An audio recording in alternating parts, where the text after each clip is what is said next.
राजस्थान विधानसभा की 200 में से 199 सीटों के लिए मतदान समाप्त हो गया है। शाम 5 बजे तक 72%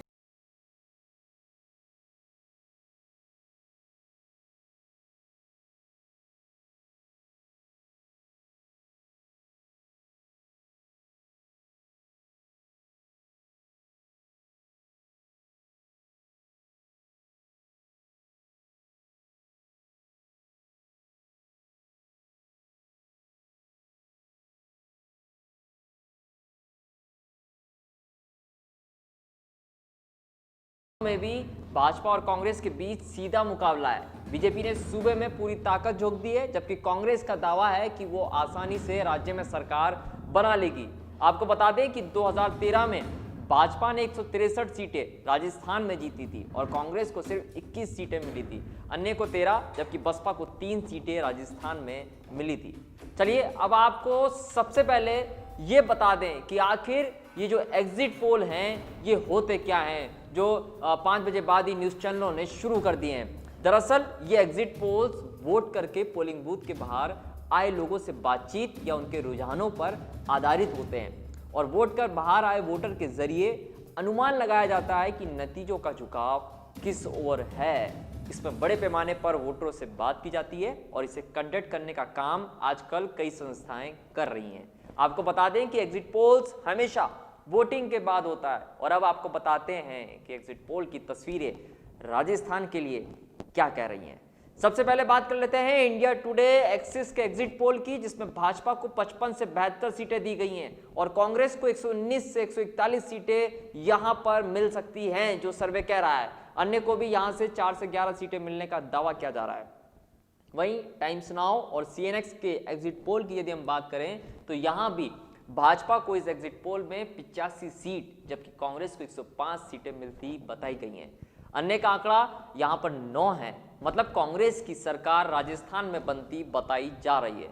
बात अगर अंग्रेजी चैनल रिपब्लिक और सी वोटर के सर्वे की करें तो यहां बीजेपी को 83 से 103 सीटें, जबकि कांग्रेस को 81 से 101 सीटें मिलती बताई गई हैं। रिपब्लिक ने अन्य को भी 15 सीटें राजस्थान में मिलने का दावा किया है और इन तमाम एग्जिट पोल के मुताबिक यही नजर आ रहा है कि राजस्थान के मतदाता इस बार भी ट्रेंड नहीं बदलेंगे, यानी 5 साल बाद पार्टी और सत्ता बदलने का जो क्रम है वो जारी रहेगा और कम से कम इस चुनाव में तो यही नजर आएगा। खैर, वास्तविक परिणाम के लिए 11 दिसंबर का इंतजार सभी को करना होगा, हम भी कर रहे हैं, आप भी कीजिए। लेकिन चलिए अब हम जो वोटिंग परसेंटेज के आंकड़े इस वक्त हमारे सामने आए हैं उस पर चर्चा कर लेते हैं। यानी कि राजस्थान में मतदान की जो स्थिति है उसमें जो अभी टेंटेटिव जो आंकड़ा हमारे पास इस वक्त आ रहा है उसमें हम आपको जानकारी दे देते हैं कि किशनगढ़ में 73.99 परसेंटेज यहाँ पे पोलिंग हुई है और उसके साथ पुष्कर के अंदर 74.09 प्रतिशत की यहाँ पे पोलिंग हुई है। उसके साथ अजमेर उत्तर की यदि हम बात करें तो 63.69 यहाँ पे परसेंटेज आ रहा है। उसके साथ साथ अजमेर साउथ की यदि हम बात करें तो 67.40 यहाँ पर आंकड़ा दिखा रहा है। इसके अंदर ये हम जो चुनाव आयोग की वेबसाइट है आधिकारिक, उसमें हम आपको अभी तक ये आंकड़ा बता रहे हैं। जो 5 बजे तक का जो आंकड़ा हमें इस वक्त जानकारी जो मिल रही है उसके मुताबिक नसीराबाद के अंदर 78.60 का ये परसेंटेज है। इसके साथ ब्यावर की यदि हम बात करें तो 66.68 है, मसूदा में 69.02 और केकड़ी के अंदर 72.57 है। ये तमाम आंकड़ा है और हम बात कर रहे हैं अब क्योंकि प्रदेश के अंदर चुनाव जो मतदान था वो खत्म हो चुका है और अब वाकई मतदाता को जिसको चुनना था वो चुन लिया है और 11 दिसंबर को सुबह 7 बजे से ये पता लगने लग जाएगा राजस्थान को कि राजस्थान के अंदर किसकी सरकार आ रही है। एग्जिट पोल तमाम चैनलों के ऊपर शुरू हो गए हैं। एग्जिट पोल के आंकड़ों को भी मैं बता देता हूं और उसके बाद आपसे शुरू करेंगे। इस वक्त मेरे साथ स्टूडियो में मौजूद हैं क्षितिज गौड़, वरिष्ठ पत्रकार, और उनसे हम चर्चा करेंगे कि आखिर अजमेर के अंदर पूरा अजमेर संभाग ये जो वोटिंग परसेंटेज हमारे सामने इस वक्त आ रहे हैं वो क्या कह रहे हैं। आखिर मतदाताओं ने आखिर किसको मत दिया है, किसकी सरकार आने वाली है। सबसे पहले अजमेर उत्तर और दक्षिण की जो सीट है जिसमें माना जा रहा था कि अजमेर उत्तर की सीट पर बहुत टक्कर थी, उस पर हम सबसे पहले बात कर लेते हैं। क्षितिज सर, आपका बहुत बहुत स्वागत है। सबसे पहले तो हमारे दर्शकों को ये हम बताना चाहते हैं कि ये जो परसेंटेज के आंकड़े इस वक्त हमारे पास आ रहे हैं ये क्या कहना चाह रहे हैं कि बदलाव की ओर चल रहा है या रिपीट वापस से कोई गवर्नमेंट वापस से होने वाली है? देखो, आज से 4 महीने पहले जब ये चुनाव प्रक्रिया शुरू हुई थी, जब बदलाव की बात हुई थी, एंटी इनकम्पेंसी था और एग्जिट पोल में कई चैनलों ने दिखाया था कि इस बार लोगों ने मानस बना लिया है कि सरकार को बदलेंगे। लेकिन कांग्रेस के टिकट के जब वितरण के बाद कुछ स्थितियां बदली और यहाँ तक कि जब सट्टा बाजार की बातें भी चलने लगी कि बीजेपी को कई जनों ने आगे बताया। लेकिन जो आज मतदान के प्रतिशत है ये चौंकाने वाले हैं। ये जो प्रतिशत हैं ये दिखाते हैं कि लोग बाहर आए, गुस्से में बाहर आए, सरकार के खिलाफ आए। आप उदाहरण ले लीजिए पर्वत सर का। पर्वत सर जो नागौर में है उसमें 74%, पिछली बार से मेरे ख्याल से 2% ज्यादा है। पर्वत सर में सबसे मामला दांगावास वाला कांड हुआ था जिसमें जो दलितों के साथ हुआ था। और मुझे ये लगता है कि जब पर्वत सर में 2% बढ़ने का कारण ये है कि वहाँ के लोगों ने अपना गुस्सा सरकार के खिलाफ दिखाया। यही हाल आप टॉक में आ जाओ, जो कि सबसे हॉट सीट मानी जा रही है, जहाँ सचिन पायलट जो प्रदेश प्रमुख हैं कांग्रेस के, वो चुनाव लड़ रहे थे। पिछले 1 हफ्ते पहले ये लग रहा था कि कांग्रेस जो है वहाँ पे पीछे ड्रिल कर रही है, पीछे हो रही है। लेकिन आज अगर आप उनके आंकड़े देखोगे तो टॉक का जो वोटिंग प्रतिशत है सबसे ज्यादा गया है। और अगर आप इसको देखोगे तो पिछली बार से करीबन 4.5% मुस्लिम मतदाता टॉक में बाहर निकल के वोट करने के लिए आए हैं, जो कि कांग्रेस के लिए एक बहुत खुश होने वाली बात है। ये उनके लिए खुशी की बात है टोंक से। अजमेर में अगर आप इस चीज को देखोगे तो अजमेर में उत्तर और दक्षिण में सबसे कम वोटिंग यहाँ पे अजमेर जो उत्तर का जो आंकड़ा है वो 63.69 दिखा रहा है और अजमेर जो दक्षिण में दिखा रहा है वो 67.40 दिखा रहा है। यानी कि ये 63 का जो आंकड़ा है अजमेर उत्तर की सीट, क्योंकि ये सबसे हॉट सीट मानी जा रही थी, इस आंकड़े को किस हिसाब से आप देख रहे हैं? देखो, ये क्योंकि वहाँ सबसे कम पोलिंग हुई है। अजमेर उत्तर जो है ये एक तरह से गढ़ है, दक्षिण से ज्यादा यहाँ संघ का और भाजपा का प्रभाव रहा है। यहाँ पे जो भी बिजनेस क्लास है वो संघ से इतने जुड़े हुए हैं कि उन्होंने पिछले 15 साल में किसी भी स्थिति में बीजेपी को यहाँ से नकारा नहीं है। ये अगर देखा जाए, आंकड़े देखा जाए तो ये बीजेपी के लिए राहत की स्थिति है। इससे ये लगता है कि जो नाराज वोटर था, जो गुस्से में वोटर था, चाहे केंद्र सरकार चाहे बीजेपी की स्टेट सरकार के खिलाफ में, वो वोट देने नहीं निकला है। वोट देने निकला है। आप देखो, मैंने सवेरे में कवर कर रहा था तो सिंधी समूह, जो सिंधी समुदाय है, भीलवाड़ा से, जयपुर से, किशनगढ़ से, ब्यावर से वो लोग वोट देने के लिए आए थे। सिंधी समुदाय, क्योंकि यहाँ मात्र बीजेपी और कांग्रेस की एक सीधे लड़ाई नहीं थी, यहाँ सिंधी और गैर सिंधी समुदाय की, क्योंकि आज तक कभी भी इस सीट से गैर सिंधी समुदाय का कैंडिडेट जीता नहीं। कांग्रेस ने भी सर टिकट वितरण इस सीट के ऊपर ऐसे ही किया। पहले यहाँ से एक सिंधी उम्मीदवार दीपक हासानी बहुत तैयारी कर रहे थे जोर शोर से। उम्मीद यही थी कि सिंधी बनाम सिंधी की लड़ाई उत्तर की सीट पर होगी, लेकिन जब अब टिकट वितरण के बाद स्थिति और जब वोट हो चुके हैं तो सिंधी बनाम गैर सिंधी की यहाँ पर लड़ाई हो गई। लेकिन जो वोटिंग का परसेंटेज है वो बेहद यहाँ पे कम नजर आ रहा है। पिछले 2 इलेक्शन मतलब पिछले 10 साल का आप देखो पैटर्न, यहाँ सिंधी और गैर सिंधी की लड़ाई हुई जब डॉक्टर बहेती को यहाँ पे उतारा गया था। कांग्रेस ने 2 बार उतारा, यही इसलिए उतारा कि यहाँ पे सिंधी और गैर सिंधी कर दिया जाए। यहाँ पे सिंधी जो है वो अपने समुदाय विशेष के लिए अपने बहुत जागरूक है, जबकि दूसरा समुदाय है जो सिंधी नहीं है वो बीजेपी के प्रति डेडिकेटेड है। आप बनिया वैश्य समाज ले लीजिए, आप माली समाज ले लीजिए, यहाँ तक कि इन आंकड़ों को देख के लगता है कि रलावता जी जिसके ऊपर व्यंग्यापन कर रहे थे कि राजपूत समाज वोट डालने बाहर आएगा, इन आंकड़ों को देख के मुझे नहीं लगता कि राजपूत समाज ने बीजेपी को वोट नहीं दिया होगा, लेकिन वो बाहर वोट देने नहीं आया। एक लड़ाई यहाँ पर ब्राह्मण समाज की भी नजर आ रही थी, लेकिन जिस तरीके से इस सीट के ऊपर हॉट टॉक जैसे चल रहा था तो ये कहीं ना कहीं परसेंटेज ये दिखा रहा है कि लोग खुलकर इस तरीके से इस सीट पर नहीं आए। बिल्कुल अजमेर उत्तर का जो है आंकड़ा बिल्कुल विपरीत है अगर अन्य जिले के अन्य सीटों को देखा जाए तो। यही अब अगली सीट पर हम आते हैं, अजमेर दक्षिण की सीट पर हम आते हैं। यहाँ पर 67.40% हमें दिखा रहा है पोलिंग का परसेंटेज। ये परसेंटेज किस और दिखाता है कि ये यहाँ पर बदलाव की स्थिति कोई नजर आ रही है या वापस से रिपीट होने के चांसेस लग रहे हैं? यहाँ कांग्रेस के लिए थोड़ी राहत की बात है, क्योंकि मैं सुबह जब अजमेर दक्षिण के कई बूथ के ऊपर गया, मैंने लोगों से बात की तो मुझे नहीं लगा कि संघ और बीजेपी से जुड़े वोटर्स जो थे वो आए हैं। वहां पर कांग्रेस इस बार काम करती दिखी, बूथ मैनेजमेंट को संभालती दिखी। बीजेपी में इतना उत्साह था नहीं, यहाँ तक कि अनीता बदेल जी से मेरी करीबन 12:30-1 बजे मुलाकात हुई थी, उनके चेहरे पर भी वो खुशी नहीं थी जो पिछले इलेक्शनों में मुझे दिख रही थी सुबह से। कहीं ना कहीं अब हम इस परसेंटेज के आंकड़े को ये समझ सकते हैं कि यहाँ पे कांग्रेस की स्थिति मजबूत थोड़ी सी है, थोड़ी सी राहत के लिए खबर हो सकती है। दक्षिण में कुछ राहत है कांग्रेस को। अब हम किशनगढ़ की ओर आ जाते हैं। किशनगढ़ की सीट के ऊपर 73.99% हमारे सामने इस वक्त आ रहा है कि यहाँ पर भी लोग खुलकर मेरे हिसाब से आए हैं, मुझे ऐसा लगता है। लेकिन यहाँ पर जो लड़ाई थी वो इतनी टक्कर की थी कि शायद जैसे सुरेश टांक की यदि हम बात करें तो शहर के अंदर एक तरफा माहौल हमें नजर आ रहा था। क्या वाकई वहाँ पे जाट वर्सेस गैर बनाम जाट के बीच ऐसी लड़ाई यहाँ पर नजर आई? यहाँ पे आप देखो, विकास चौधरी को उतारने के बाद जब बीजेपी के में इसका बगावत हुई, उसके बाद इन्होंने नंदाराम को उतार दिया कांग्रेस ने। हाँ। सिनोदिया की पकड़ अपने आप में रूपनगढ़ की बेल्ट में है। हाँ। और जाट जो है आरई की तरफ देख लो, आप इधर इसकी तरफ बांदा सिंधी की तरफ चले जाओ, आप दूर तक की, लेकिन ये जाट बेल्ट इतनी घनत्व लिए हुए है कि यहाँ जाट के अलावा कभी कोई प्रत्याशी जीता नहीं है।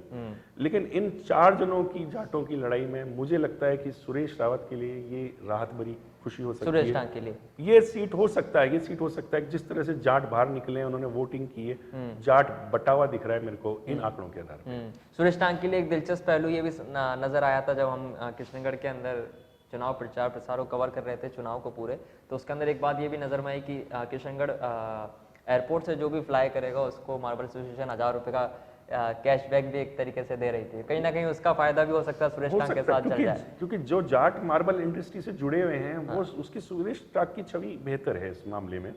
जो जाट समुदाय पूरा ही जुड़ा हुआ है, काफी जाट समुदाय जुड़ा हुआ है, मुझे लगता है कि वो सुरेश रावत अपने व्यक्तिगत आधार के ऊपर ले जा सकता है। हाँ। पुष्कर का ये एक आंकड़ा हमारे सामने है, 74.09 का वोटिंग परसेंटेज इस वक्त हमारे सामने है।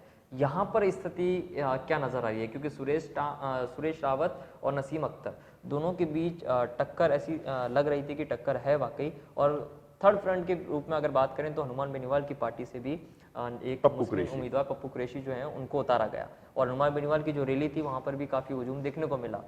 लेकिन क्या इस सीट के ऊपर भी बदलाव की स्थिति नजर आ रही है या वापस से रिपीट कैंडिडेट? सुशील, मुझे लगता है अगर पिछली बार आप रिकॉर्ड देखोगे तो कम से कम 5% ज्यादा वोटिंग इस बार हुई है।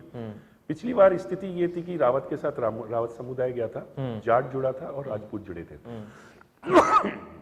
लेकिन इन आंकड़ों को देख के लगता है कि जो गुजर नाराज था, नसीम अख्तर से व्यक्तिगत रूप से नाराज था पिछली बार, वो इस बार सचिन पायलट की रैली के कारण मुझे लगता है कि गुजर वापस से कांग्रेस के समर्थन में आया है। सचिन पायलट की जो रैली हुई थी घुघरा गांव के अंदर, मैंने उसको देखा था। सचिन पायलट ने वहां पे गुजरों को यही कहा था कि आप मेरी शक्ल देख के आप वोटिंग कीजिए। अगर गुजर समाज वापस से कांग्रेस की तरफ आया है तो मैं नसीम अख्तर की इस बार इसकी स्थिति को बेहतर मानता हूँ। ये बढ़ोतरी को हम मान के चलें कि कांग्रेस के लिए यहाँ से स्थिति मजबूत हो सकती है। उसी के साथ अब नसीराबाद की सीट पर हम आते हैं, जहाँ जो स्वर्गीय संवरलाल जाट अजमेर के सांसद रहे हैं और राजस्थान सरकार में मंत्री भी रह चुके हैं। केंद्र में भी उनको नरेंद्र मोदी ने जगह दी थी और उनके बेटे को यहाँ से टिकट दिया बीजेपी ने। और उसके साथ नसीराबाद से जो रामनारायण गुर्जर हैं, कांग्रेस ने उनके ऊपर वापस से विश्वास जताया था। यहाँ पर जो परसेंटेज सर आ रहा है वो 78.60 का परसेंटेज, पोलिंग परसेंटेज हमारे सामने बहुत बड़ा प्रतिशत। हाँ, इसको किस तौर पर देखें? देखो, रामस्वरूप लांबा के साथ सिंपैथी चली थी इस बार, और वसुंधरा राजे ने खुद ने पिसांगन में और नसीराबाद में 2 रैलियां की थी। और रामनारायण गुर्जर के लिए व्यक्तिगत तौर पे अशोक गहलोत जो यहाँ रैली करने के लिए, आम सभा करने के लिए आए थे, जबकि अशोक गहलोत ने अन्य जिले क्या संभाग के अन्य जगह पे कोई भी आम सभा नहीं की थी। यहाँ पे गुर्जर और जाट एकदम से डिवाइडेड हैं, दोनों वोट बराबर हैं। यहाँ पर अगर देखा जाए तो दलित, रावत और कुमावत वोट बैंक है, उनका लगता है कि वहां का वोटर निकला है और उन्होंने वोटिंग की है। अब ये स्थिति देखा जाता है कि ये वोटर, ये बल्क का वोटर, ये किस तरफ मुड़ता है, क्योंकि रावत मुख्य तौर पे भाजपा के साथ हैं। लेकिन जब जाट की यहाँ बहुल्यता देखते हुए कई बार ऐसा हुआ है रावतों ने गुजरों के साथ नसीराबाद में वोटिंग की है। ये जो तमाम सर जो आंकड़े इस वक्त हमारे सामने हैं, इन आंकड़ों में एक चीज बड़ी नजर में आ रही है। विधानसभाएं हम जैसे देखते जा रहे हैं तो शहरी क्षेत्रों के अंदर मतदान का जो परसेंटेज है वो कम नजर आ रहा है हमें, और ग्रामीण इलाकों के अंदर मतदान मतलब ऐसे हुआ है कि लोगों ने बढ़ चढ़कर हिस्सा लिया है। शहर में ये मतदान की जो कमी नजर आ रही है, ये किस और मुझे लगता है कि ग्रामीण क्षेत्रों में ध्रुवीकरण हुआ है। अगर अपन पिछली बातों में जाएं और अपन ने इतनी चर्चाएं की है तो देखा गया तो ग्रामीण लोग के जो ग्रामीण क्षेत्र के लोग थे वो वसुंधरा राज्य सरकार से ज्यादा नाराज थे बनिस्पत शहरी क्षेत्र के थे। गांवों में पानी की समस्या, गांव में सड़क की समस्या, गांव में जो इनके फसलों की जो उठाव था वो नहीं हो रहा था। तो इस बार ध्रुवीकरण जातिगत का हुआ है। मैं इस निवाई क्षेत्र की बात करता हूँ या उनियारा क्षेत्र की बात करता हूँ। टॉक में उनियारा में हरीश मीणा को उतारा गया, लेकिन हरीश मीणा के अगेंस्ट में जो है दूसरे मीणा लामबंद हुए हैं और उनियारा का आप अगर प्रतिशत देखोगे तो सबसे कम टॉक में निकलता आ रहा है। इसके साथ ही अगर ब्यावर की सीट का हम आकलन करते हैं तो 66.68% वोटिंग वहां पर रही है अभी तक का जो आंकड़ा हमारे सामने आ रहा है। ब्यावर के अंदर स्थिति को किस तौर पर आप देख रहे हैं सर, क्योंकि यहाँ पर भी जो लड़ाई है वो टक्कर की लड़ाई नजर आ रही थी। मुझे ये शंकर सिंह रावत के प्रति थोड़ा सा टिल्ट होता हुआ दिखता है ये परिणाम। शंकर सिंह रावत भाजपा के जो एमएलए हैं पिछले 3 बार से भी रहे हैं, क्योंकि वोटिंग का पैटर्न जो मैंने देखा था ब्यावर के गांवों में, तो गांवों में रावत समुदाय ने पोलिंग की है, लेकिन शहर का लोग जो है कांग्रेस के पक्ष में मुझे जाता हुआ दिखाई नहीं दिया। तो कांग्रेस के जो पारसमल जैन हैं वो मतलब उसको बुना नहीं पाए क्योंकि शहरी क्षेत्र में ही जैन और वैश्य समाज के लोग थे, जहाँ पे अगर देखोगे शहरी क्षेत्र और ग्रामीण क्षेत्र का, तो शहरी क्षेत्र में इस बार पोलिंग कम होती दिखी है। मसूदा की सीट पर आ जाते हैं। मसूदा की सीट पर भी जो लड़ाई रही वो 3 दलों के बीच में रही, जिसके अंदर निर्दलीय उम्मीदवार भी हैं, कांग्रेस और बीजेपी दोनों की लड़ाई रही। इसके साथ ही वहां पर बसपा भी थोड़ी सी मजबूत होती हुई नजर आई और एक मुस्लिम उम्मीदवार है वो भी टक्कर देते हुए नजर आए थे। मसूदा के अंदर जो परसेंटेज रहा है वो 69.02 का रहा है। ये आंकड़ा क्या कह रहा है सर मसूदा में? क्या वापस से सुशील कौर पलाड़ा वहां पर रिपीट होती हुई नजर आ रही हैं, या हम कहें कि कोई नया चेहरा उभरता नजर, क्योंकि सचिन पायलट ने इस बार राकेश पारिक के ऊपर वहां पर विश्वास जताया है। देखो वहां पे हाजी कयूम की पकड़ है मसूदा में, कोई इसमें वो नहीं है, लेकिन हाजी कयूम जो है कांग्रेसी हैं और उनका जो भी वोट मुस्लिम वोट है वो कांग्रेस की तरफ का ही है। अगर हाजी कयूम वोट बैंक तोड़ेंगे तो वो नुकसान कांग्रेस को ही होगा।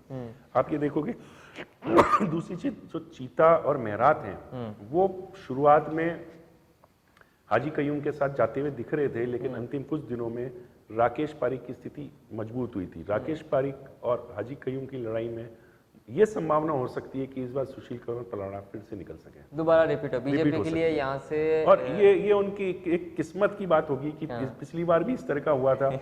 आप ये देखो पिछली बार वाजिद चीता जब जेल में बैठा था, जेल में बैठे वो कई हजार वोट लेके चला गया था, जिससे सबसे ज्यादा फायदा जो है सुशील कौर पलाड़ा को। तो इस बार फिर उनके लिए ये एक जो बगावत है वो पलाड़ा जी के लिए बहुत फायदेमंद सिद्ध हो रही है, और मुझे लगता है कि दोबारा बीजेपी मसूदा से रिपीट कर सकती है। केकड़ी की सीट की यदि हम बात करें तो 72.57% वोटिंग का यहाँ पर इस वक्त आ रहा है, और केकड़ी में जो टक्कर रही वो अजमेर के जो सांसद हैं रघु शर्मा, उनकी बराबर टक्कर रही। और एक तरीके से पहले ही चुनाव से पहले ये कहा जाने लगा कि केकड़ी के अंदर रघु शर्मा वापस से विधायक के तौर पर जीत कर आने वाले हैं। केकड़ी में क्या लग रहा है सर? 72.57% है, क्या रघु शर्मा जीतते हुए नजर आ रहे हैं? देखो अगर अपन इसको दूसरे एनालिसिस की तरह अगर रघु शर्मा को देखें तो शायद परिणाम दूसरे निकल के आते हैं कि ये गुस्सा या ये वोटिंग जो है रघु शर्मा के खिलाफ हो सकती है। लेकिन अगर अपन इसको माइनरली देखेंगे तो रघु शर्मा ने जितने भी सांसद कोष से काम हुए उसके सबसे ज्यादा प्रतिशत काम उन्होंने केकड़ी का ही करवाया। बिल्कुल, केकड़ी की सड़कों से लेके केकड़ी के हर स्कूल, और उसमें जब से सांसद बने रघु शर्मा उन्होंने सांसद कोष का पैसा, क्योंकि उन्होंने तैयारी उस समय से ही कर रखी थी, तो ये जो आंकड़ा है ये मुझे लगता है कि ये रघु शर्मा के फेवर में लोग निकले हैं, रघु शर्मा को जिताने के लिए फिर लोग निकले। जब केकड़ी के अंदर सांसद कोष लग रहा है तो मुझे ऐसे अगर अपन और तरीके से देखते तो ये गुस्सा दिखता मुझे, क्योंकि इतना ज्यादा प्रतिशत हुआ है, यानी वहाँ के स्थानीय व्यक्ति और सांसद के खिलाफ गुस्सा है। नागौर की सीट पर यदि हम आते हैं तो नागौर बेल्ट के अंदर कांग्रेस और हनुमान बेनीवाल दोनों के बीच में टक्कर नजर आई, क्योंकि जब नागौर में कांग्रेस की जो रैलियां हुई उसको आपने कवर किया, और उसके साथ हनुमान बेनीवाल की जो रैलियां हुई दोनों ही रैलियों में हुजूम उमड़ा, लेकिन क्या बीजेपी की सभाओं में भी वो नजर आया था? और ये जो वोटिंग का जो परसेंटेज कह रहा है नागौर की सीट की हम बात करें तो 73.49 आ रहा है। उसके बाद में डीडवाना की बात करें तो 70.93% है, लाडनू की बात करें तो 70.15 है, जायल की बात करें तो 69.19 यहाँ पर प्रतिशत आ रहा है। खींवसर की बात करें तो 74.85। खींवसर में ये वोटिंग परसेंटेज सबसे ज़्यादा है, नागौर और खींवसर का। देखो, नागौर में अगर आप देखोगे तो 70% से कहीं पे भी वोटिंग नहीं है। और मैं बताऊं आपको, सुबह में जायल में, मकराना में, इन जगह पे मैंने लोगों की लाइन लगे हुए देखी थी। लोग वोटिंग जो शहरों में लेट आए थे वो गाँव में, खासकर नागौर के गाँव में मेरे को सुबह जल्दी दिखाई दिए। नागौर में जाट के जो वोट पड़ते हैं तो वो आके रुक जाता है 55 से 60% तक। पिछली अगर आपके देखोगे तो 62-63 से ज़्यादा नहीं आते। लेकिन जाटों के अलावा एक बहुत बड़ा समूह है, वो है दलितों का समूह है, जो मुझे लगता है कि इस बार उन्होंने जो है वोटिंग की है और इसी कारण है कि ये प्रतिशत बढ़ा है। दलितों में और राजपूतों में जो गुस्सा था सरकार के खिलाफ में, जो आनंदपाल सिंह का एनकाउंटर वाला केस हुआ था, और उसके बाद राजपूत मुझे इस बार बीजेपी से छटकते दिखते हैं और दलित भी इस बार जो है बीजेपी के वोट। तो हम ये माने कि नागौर की इस बार तस्वीर बदलती नजर आएगी, क्योंकि वहाँ जाट जो है वो डोमिनेंट नहीं है, दूसरी कास्ट इस बार जाके डोमिनेंट है, क्योंकि प्रतिशत पोलिंग का बहुत ज्यादा आ रहा है। इसी सीट की अगर मकराना, परबतसर, नावा की यदि हम बात करें तो यहाँ का जो परसेंटेज है वो भी बहुत बढ़ता हुआ नजर हमें आया। 75.56। मकराना में स्थिति क्या है कि जाकिर हुसैन को इसलिए खड़ा किया गया क्योंकि वहाँ पे मुस्लिम और हिंदू के वोट हैं। लेकिन इस बार मुख्यमंत्री योगी आदित्यनाथ योगी की जो सभा हुई है, उसके बाद मुझे लगा था कि वहाँ ध्रुवीकरण जो है, हिंदू वोटों का ध्रुवीकरण हुआ है, और यही कारण है कि जो वोटिंग पड़े हैं वो हिंदुओं के वोट ज्यादा पड़ सकते हैं। तो यहाँ माने कि 75.56 का आंकड़ा मकराना में आ रहा है, ये कांग्रेस के फेवर का, बीजेपी के फेवर का? ये बीजेपी की तरफ टिल्ट है, क्योंकि वहाँ पे मुस्लिम मतों को अगर आप देखोगे तो पिछली बार से बहुत ज्यादा प्रतिशत यहाँ पे पोलिंग हुई है। और हिंदू जो धर्म के नाम पे जो ध्रुवीकरण किया गया है, पोलराइज किया गया है, उससे बीजेपी को इसका फायदा मिल सकता है। ये अजमेर संभाग की सीटों का हम आकलन कर रहे थे, जो वोटिंग परसेंटेज अभी तक हमारे पास आ रहे हैं उनको लेकर हम बता रहे थे। अब दूसरा जो अभी तक एग्जिट पोल आ रहे हैं उसको लेकर भी हम अनुमान जो लगाए जा रहे हैं उस पर भी हम आपको बता देते हैं। रिपब्लिक टीवी का एग्जिट पोल आ रहा है सर, सबसे पहले एग्जिट पोल आया जिसमें बीजेपी को 103 और कांग्रेस को 101 सीटें दी, और बसपा को एक भी सीट नहीं दी, और अन्य की यदि हम बात करें तो 15 सीटें रिपब्लिक टीवी देता हुआ नजर आ रहा है। इन एग्जिट पोलों को लेकर क्या समझ में आ रहा है कि वाकई एग्जिट पोलों के, क्योंकि लोगों को अब लगने, एग्जिट पोल के आंकड़े लोगों को देखते हैं, टीवी इंडस्ट्री जो होती है वो एग्जिट पोल वोटिंग के बाद में ऑन एयर करती है। इंडिया टुडे की बात करें तो वो कांग्रेस को राजस्थान में सत्ता बनाती हुई दे रही है, लेकिन रिपब्लिक टीवी की बात करें तो वो बीजेपी को सत्ता बनाती हुई नजर आ रही है। ये शायद एक ही चैनल है, जो एकमात्र चैनल है जो ये कह रहा है कि राजस्थान में बीजेपी की सरकार आ रही है। सुशील, मैं ये मानता हूँ कि इस बार 22 से 25 सीटें ऐसी होंगी जिनके ऊपर 500 से लेके 1500 वोटों का अंतर दिखेगा। कहीं जो जहाँ पे तगड़ी जो लड़ाई रही है, और इस बार मैं मानता हूँ कि प्रत्याशियों ने, चाहे कांग्रेस का चाहे बीजेपी का, यहाँ तक कि निर्दलीय है, उसने कोई कोर कसर नहीं छोड़ी कि मतदाता को वो पोलिंग सेंटर तक लेकर आए। सुबह से मैंने देखा कि लोग भागदौड़ कर रहे हैं, प्रत्याशी सबसे ज्यादा चिंतित रहे हैं। इसमें से 22 से मैं 25 सीटें से मान रहा हूँ जिसमें अंतर काफी कम रहेगा। लेकिन ये आज के पोलिंग ट्रेंड को अगर पूरे राजस्थान का देखें तो ये मानना तय है कि कांग्रेस बीजेपी से बहुत बेहतर प्रदर्शन कर रही है। राजस्थान में शाम 5 बजे तक का जो आंकड़ा सर आ रहा है वो 72% का आ रहा है, यानी कि 72% मतदान हमारे राजस्थान में हुआ है। इस आंकड़े को किस और देखते हैं हम, अगर हम इन एग्जिट पोल के आंकड़ों की यदि हम बात करें और जो तमाम जो हमारे सामने इस वक्त मतदान के जो परसेंटेज है उसके अनुसार हम क्या सोचें कि 11 दिसंबर को जो नतीजे आएंगे वो नतीजे क्या कहेंगे? राजस्थान के अंदर बीजेपी रिपीट होने वाली है या तीसरे मोर्चे का इस बार दखल रहेगा सत्ता के अंदर? देखो, पूरे राजस्थान में इस बार पोलिंग प्रतिशत अधिक रहा है, और यही माना जाता है कि जब पोलिंग ज्यादा होती है इसका मतलब लोग सरकार से दुखी होकर पोल कर रहे हैं, एंटी इनकम्पेंसी के वोटिंग कहलाती है। मेरा ये मानना है कि ये जो पोलिंग का ट्रेंड है, क्योंकि मैं कांग्रेस से खास उत्साहित नहीं था, टिकट वितरण के बाद से जो आंतरिक फूट और जो प्रत्याशियों के प्रति मैंने गुस्सा लोगों का देखा था, मैं खास उत्साहित नहीं था। लेकिन आज सुबह से जब मैं पोलिंग का ट्रेंड देख रहा हूँ और पोलिंग प्रतिशत को देख रहा हूँ, तो मुझे ये लगता है कि कांग्रेस का प्रदर्शन बीजेपी से कुछ महीने में बेहतर रहा है इस बार। कुछ महीने में बीजेपी से बेहतर है। लगातार प्रदेश में कई जगह पर ईवीएम में खराबी की शिकायत भी आई, और सुबह तो निर्वाचन आयोग की जो वेबसाइट थी वहां पर आंकड़े ही गजब के दिखाने लगे, यानी कि किसी बूथ के ऊपर 0 का आंकड़ा दिखाया और कहीं पर 100% पोलिंग की जानकारी दे दी गई। हालांकि उसके बाद चुनाव आयोग ने उस वेब लिंक को वहां से हटा दिया, और एक बड़ी घटना सीकर के फतेहपुर में भी आई जहां विवाद हुआ, 2 गुटों में झड़प भी हुई, 2 बाइक में आग लगा दी गई, बस में तोड़फोड़ भी हुई।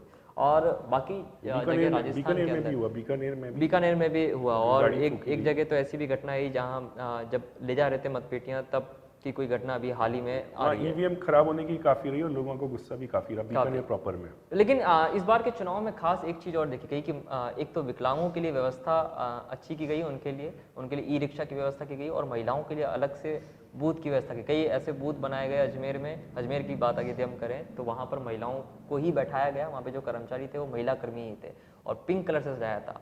इसको भी क्या देखते हैं, क्योंकि अजमेर की जो कलेक्टर आरती डोगरा है उनकी एक बहुत सराहनीय पहल रही एक तरीके से। तुलनात्मक इस बार जो जिला निर्वाचन अधिकारी है, तुलनात्मक बहुत बेहतरीन प्रदर्शन थे।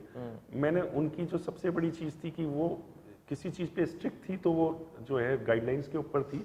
वो चाहे किसी भी पार्टी का प्रत्याशी हो या नेता हो, जिला कलेक्टर और जिला निर्वाचन अधिकारी आरती डोगरा ने सख्ती बरताई है।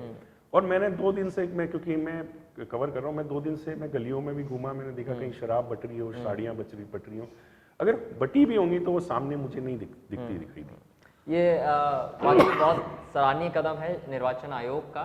खैर, एनपीटीवी इंडिया 11 दिसंबर को सुबह 7 बजे से ही आपको मतदान जो मतपेटियां जैसे ही खुलेंगी उसके साथ ही आपको बताता रहेगा कि आखिर राजस्थान में किसकी सरकार बनने वाली है, किस विधानसभा क्षेत्र से कौन, कांग्रेस, बीजेपी या अन्य कौन आगे है, ये हम आपको लगातार बताते रहेंगे। और तमाम 11 दिसंबर से हम कोशिश करेंगे कि आपको सुबह 7 बजे से लेकर रात के 9 बजे तक लगातार हर खबर बताते रहें, और किस जिले से किसका पलड़ा भारी है ये बताते रहें।